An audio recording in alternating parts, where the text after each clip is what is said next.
I'm Sarah from the Upcoming. A real pleasure to have you here with us at London Film Festival. Maybe you could begin with an introduction to the listeners. What can people expect going in to watch it? Well, I guess I can sum it up. It's a story of a woman who starts to hear a sound that seemingly no one else can hear.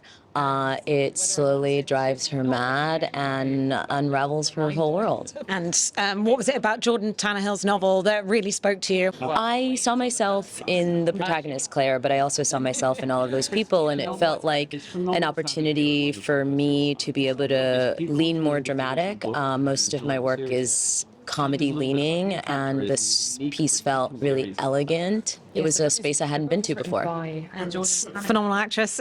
Stood right next to us, Rebecca Hall. How did you know that she was the right person to play Claire, and what was it like working with her? If I got to do it again, I would feel so lucky.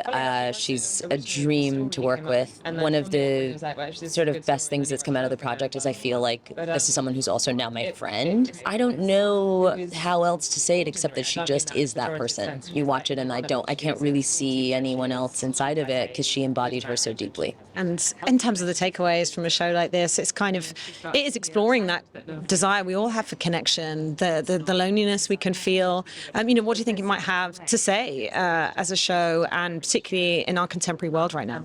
I think you said it, actually. That's exactly it. And I think I'm more interested in what your takeaway is than my own, but it is very much about finding community and like-mindedness and really feeling ultimately not totally isolated and heard even in vulnerable moments, or rather especially in really vulnerable moments. And what was making it like? And what is it about maybe sometimes making TV shows where you have that broader canvas than you might do in a film? I wanted to do this because it felt like a movie to me. It's 4 episodes. They're, under an hour. So it kind of feels like a long film. I think what you get in TV is what you said is, I guess, more room to breathe, or more time to sort of dig in. But it does feel like a long movie in the end, I think. And what does it mean to you to bring it here to London Film Festival? I mean, we made it on the island, and now it's premiering here. This is totally magical. It feels like the piece is coming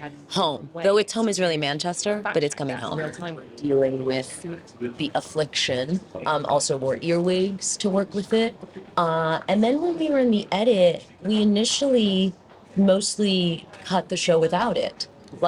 Because I'd had this idea initially around kind of disavowing the thing that she felt, right? Which is what everyone in her life was doing. Everyone kept saying it's not there. And so I think some of our approach initially was for it to not be present so that we would question her own reality, right? That's what they're doing.